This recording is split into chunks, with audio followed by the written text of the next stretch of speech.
السلام علیکم ورحمۃ اللہ وبرکاتہ۔ تمام تعریف اللہ کے لیے جو رب ہے عالمین کا، خالق و مالک ہے کائنات سارے جہان کا۔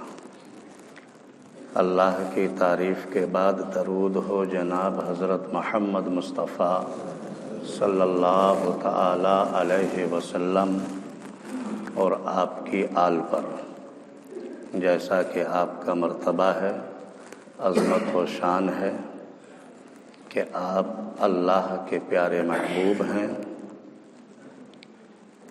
نبیوں کے نبی ہیں، رسولوں کے بھی رسول ہیں، شاہوں کے تاج، تاجداروں کے بھی تاجدار ہیں، کشتی ملت کے کھیونہار، سب سے انوکھے اور سب سے نرالے ہیں، حضرت عبداللہ کی آنکھوں کے تارے اور آمنہ بھی کے راج دلارے ہیں، جن کا نام نام گرامی جناب محمد الرسول اللہ صلی اللہ تعالی علیہ وسلم، جو 14ویں کے چاند سے زیادہ روشن اور اللہ کے بعد سب سے افضل و اعلیٰ ہیں، آپ کی مقدس بارگاہ میں بادب درود و سلام کا ہدیہ پیش کریں اور محبت سے پڑھیں۔ اللہم صلی علی سیدنا و شفیعنا و نبینا و حبیبنا و مولانا محمد مبارک وسلم صلاۃ و سلاما علیک یا رسول اللہ، الصلاۃ والسلام علیک یا حبیب اللہ، الصلاۃ والسلام علیک یا نبی اللہ۔ محترم بزرگ اور دوستو، پیارے اسلامی بھائیوں، جو اللہ سے ڈرتا ہے وہ کسی سے نہیں ڈرتا، اور جو اللہ سے نہیں ڈرتا وہ دنیا کی ہر کمزور سے کمزور شے سے بھی ڈرتا ہے۔ اور جو اللہ سے ڈرنے والے ہیں انہی کے لیے حضور کا ارشاد ہے کہ اللہ کی مخلوق میں کچھ ایسے بھی اللہ کے دوست ہیں جو وہ انبیاء یا شہداء تو نہیں ہیں، لیکن ان کے مرتبوں پر انبیاء اور شہداء بھی رشک کریں گے۔ ایسا مرتبہ ہے اللہ کے ان دوستوں کا جو اللہ سے ڈرتے ہیں، اور جب وہ اللہ سے ڈرتے ہیں تو ان کی ہر چیز پر حکومت قائم ہو جاتی ہے۔ جو وہ حکم دیتے ہیں تو وہ جس کو حکم دیا جاتا ہے وہ ان کے حکم کے تابع ہو جاتی ہے۔ کس کے؟ ان لوگوں کے لیے جو اللہ سے ڈرنے والے ہیں۔ جو اللہ سے ڈرنے والے ہیں وہ اللہ کے دوست ہوا کرتے ہیں، اور اللہ اپنے دوستوں کا ہر کام جو وہ کرتے ہیں وہ اللہ ہی کی طرف سے ہوا کرتا ہے۔ متعدد کتابوں میں آیا ہے کہ دریائے نیل جب جاری ہوا کرتا تھا، اس میں سے جب پانی بہتا تھا اور لوگوں کے کام آتا تھا وہ پانی، تو وہ جب تک جاری نہیں ہوا کرتا تھا جب تک اس کو کوئی بھیٹ نہ دے دی جائے۔ اسلام میں عملداری آنے کے بعد جب حضرت امیر المومنین فاروق اعظم رضی اللہ تعالی عنہ کا دور تھا تو آپ کی بارگاہ میں بھی یہ درخواست لوگوں نے پیش کری، ضرورت ہے، لوگوں کے کھیت خشک ہو چکے ہیں، جانوروں کے لیے بھی پانی کی ضرورت ہے، کھیتی باڑی کے لیے بھی پانی کی ضرورت ہے، اور لوگوں کے لیے بھی ضرورت ہے۔ یا امیر المومنین، دریائے نیل خشک پڑا ہے اور اس کا پانی ابھی تک اس میں نہیں آیا ہے، اور یہ پانی اس وقت جاری ہوتا ہے یہاں سے جب اس کو کوئی بھینٹ دے دی جاتی ہے۔ اب وہ بھینٹ یا قربانی کس طرح سے تھی، وہ کئی طرح سے اس کے تعلق سے آیا ہے۔ کسی حسین و جمیل دوشیزہ کی بھی قربانی دی جاتی تھی، اور بھی اس کے طریقے تھے، یعنی کچھ ایسے رسم و رواج تھے جو انسان کو نقصان پہنچانے والے تھے، انسان کا گھر اجاڑنے والے تھے، ایسے کچھ رسم موجود تھے۔ تو لوگوں نے کہا کہ یہ اس وقت تک جاری نہیں ہوتا جب تک اس کو کوئی قربانی پیش نہ کر دی جائے۔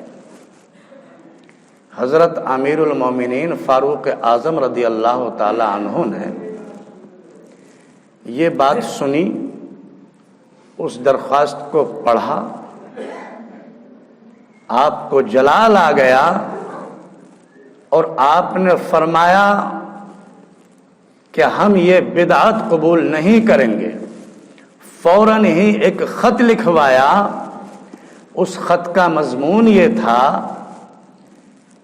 کہ اے دریا، اے نیل، اگر تو اللہ کے حکم سے بہتا ہے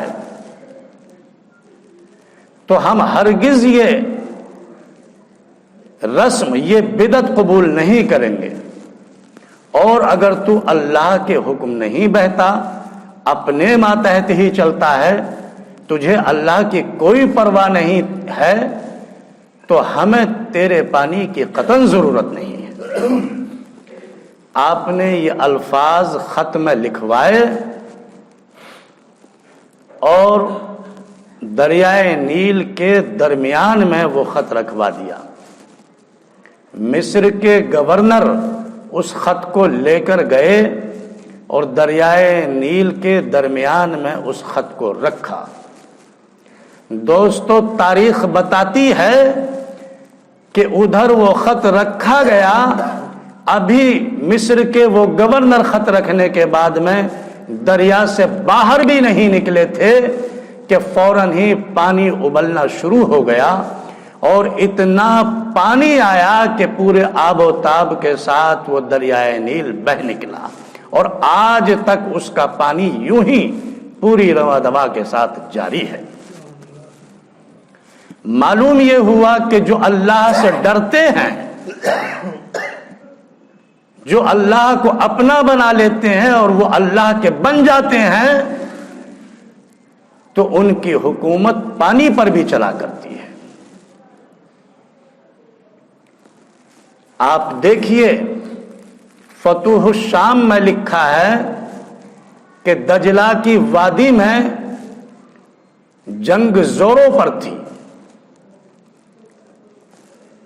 یہودیوں کی جو فوج تھی وہ اسلامی فوج سے کئی گنا زیادہ تھی، ان کے پاس وہ سامان بھی کافی تھا جو فوج میں کام آتا ہے لڑنے کے لیے، بڑی طاقت تھی، اور ادھر اسلامی مجاہد اس فوج کے مقابلے میں بہت کم تھے، اور یہودی فوجوں کے پاس یہ بھی انتظام تھا کہ اگر کسی وجہ سے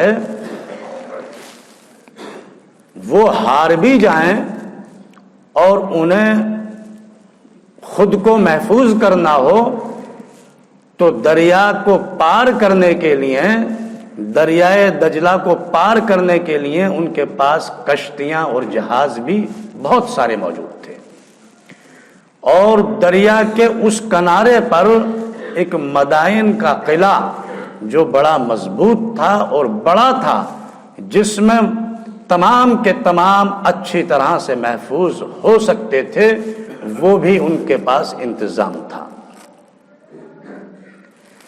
بظاہر ہر طرح سے یہودی فاتح دکھائی دیتے تھے،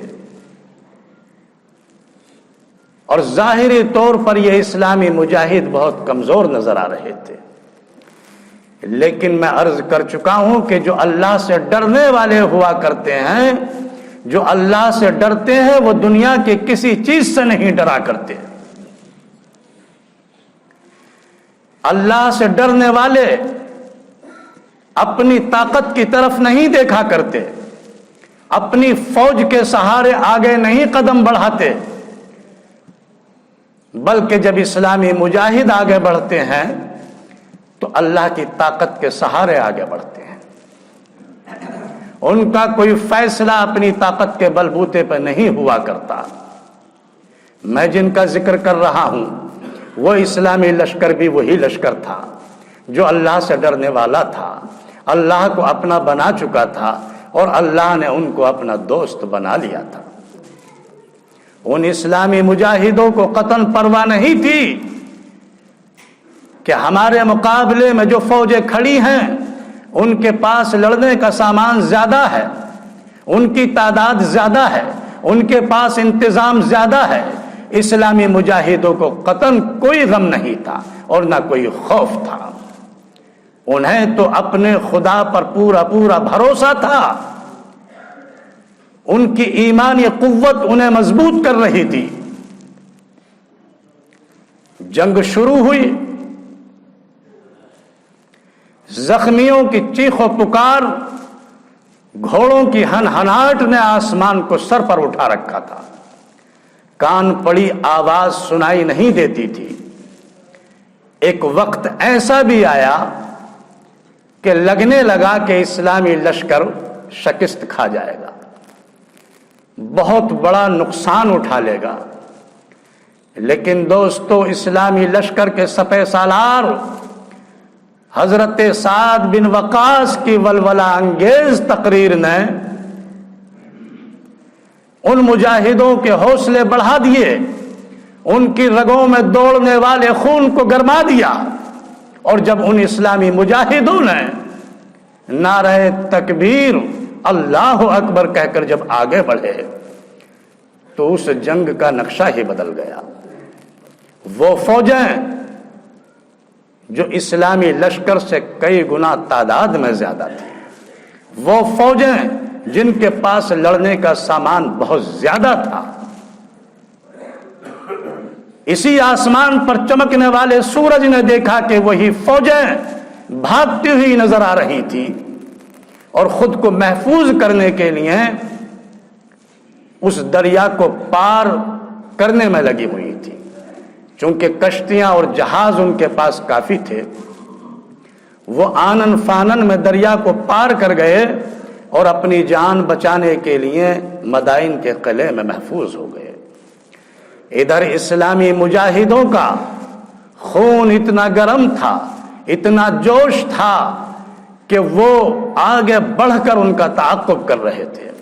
ان کا پیچھا کرتے کرتے جب دریائے دجلہ کے قریب پہنچتے ہیں، مجاہدوں نے دیکھا کہ ہم جن کا پیچھا کر رہے ہیں وہ لوگ دریا کو پار کر چکے ہیں، ان کے پاس انتظام تھا، کشتیاں تھی، جہاز تھے، ان کے ذریعے اس دریا کو پار کر چکے ہیں۔ اسلامی مجاہدوں کے 60,000 وہ گھوڑے دریا کے کنارے کھڑے ہوئے ہیں اور مجاہد ان کی پیٹھوں پر سوار ہیں۔ کیوں کھڑے ہیں؟ انتظار تھا کہ ہمارا سپہ سالار ہمیں حکم دے تو ہم دریا میں کود جائیں۔ وقت گزرتا گیا، تھوڑی دیر کے بعد میں حضرت سعد بن ابی وقاص جو اس لشکر کے سپہ سالار تھے پہنچے اور کہا کہ اے میرے ساتھیوں، اے اسلامی مجاہدوں، رک کیوں گئے ہو؟ کیا دریا سے تمہیں ڈر لگ رہا ہے؟ ایک آواز، تمام مجاہدوں کی ایک آواز آئی، اے سالار، ہم اس دریا سے نہیں ڈرتے، ہم اللہ سے ڈرتے ہیں، ہمیں کوئی طاقت روک نہیں سکتی، لیکن اصول کے مطابق ہم اپنے سالار کے حکم کے منتظر ہیں کہ ہمارا سالار ہمیں کیا حکم دیتا ہے۔ اگر ہمارا سالار ہمیں حکم دے تو ہم دریا میں کود جائیں۔ حضرت سعد بن ابی وقاص نے کہا ٹھہرو، سب سے پہلے میرا گھوڑا دریا میں چھلانگ لگائے گا۔ آپ نے پڑھا وَفَوِّضُوا أَمْرِي إِلَى اللَّهِ، ان اللہ بصیر بالعباد، اور اپنے گھوڑے کو اس دریا میں ڈال دیا۔ سالار کو دریا میں چھلانگ لگاتے ہوئے دیکھ کر اسلامی لشکر نے اپنے اپنے گھوڑے اس دریا میں ڈال دیے۔ دوستو، تاریخ بتاتی ہے کہ ان اسلامی مجاہدوں کے گھوڑے دریا کی سطح پر اس طرح سے چلے جا رہے تھے کہ انہیں یہ محسوس بھی نہیں ہو رہا تھا کہ ہم پانی میں چل رہے ہیں یا خشک زمین پر چل رہے ہیں۔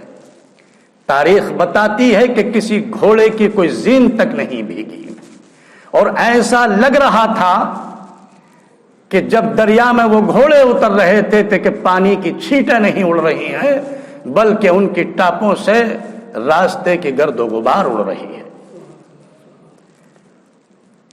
محترم بزرگوں اور دوستوں،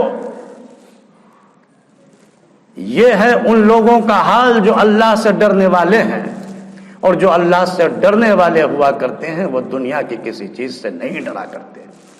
جبکہ تاریخ بتاتی ہے کہ دریائے دجلہ کی موجیں اس کی طغیانی اتنے عروج پر تھی کہ اس کی طرف قریب جانا بھی لوگوں کے لیے مشکل ہو رہا تھا۔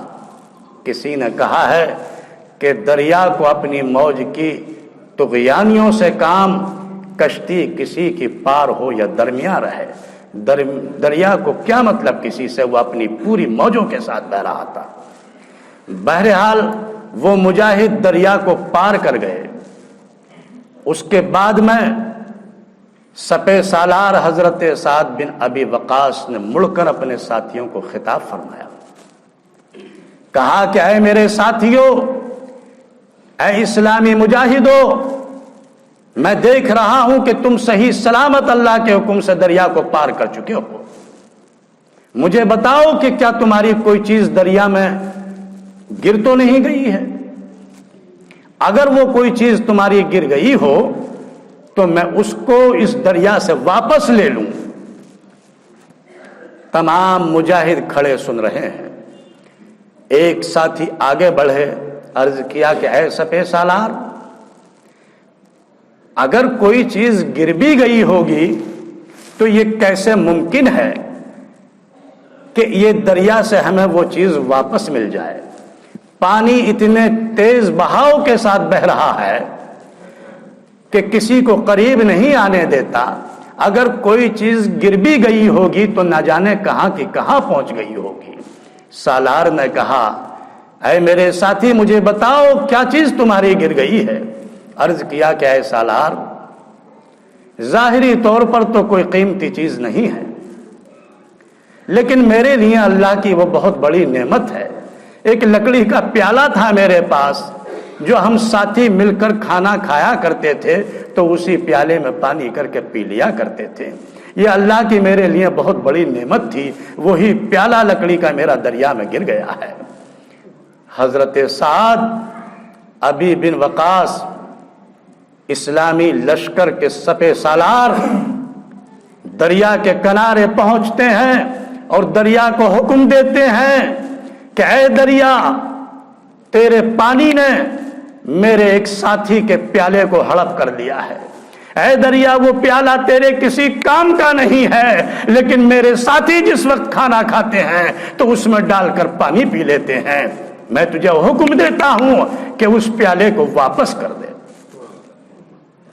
ظاہری طور پر بڑی عجیب سی بات لگتی ہے کہ کس طرح سے وہ دریا واپس کر دے گا، لیکن ہم یہ بتا چکے ہیں کہ جو اللہ سے ڈرنے والے ہوا کرتے ہیں، جو اللہ کے محبوب بن جاتے ہیں، اللہ کے دوست بن جاتے ہیں، اللہ کے دوستوں کی ہر چیز پر حکومت قائم ہو جایا کرتی ہے۔ حضرت سعد بن ابی وقاص نے دریا کو حکم دیا کہ میرے ساتھی کا پیالہ واپس کر دے۔ دوستو، تاریخ بتاتی ہے کہ دریا میں ایک بھنور سا پیدا ہوا، پانی نے گول چکر لگایا اور ایک ایسا گہرا بنتا چلا گیا کہ اس چکر کی وجہ سے دور دور تک کا پانی سمٹ کر اس جگہ آ گیا، اور جب پیالہ اس جگہ پہنچا تو دریا نے ایک اپنے پانی کو اچھالا اور اس اچھال کے ساتھ وہ پیالہ اس اسلامی مجاہد کا دریا کے پار پھینک دیا۔ یہ ہے مقبولان بارگاہ الہی کی طاقت ہے کہ جو اللہ کی بارگاہ میں مقبول ہو جایا کرتے ہیں وہ کامیاب ہو جاتے ہیں اس دنیا میں بھی اور آخرت میں بھی۔ اسی چیز سے متاثر ہو کر علامہ اقبال فرماتے ہیں کہ دشت تو دشت دریا بھی نہ چھوڑے ہم نے اور بحر ظلمات میں دوڑا دیے گھوڑے ہم نے۔ وآخر دعوانا ان الحمد للہ رب العالمین۔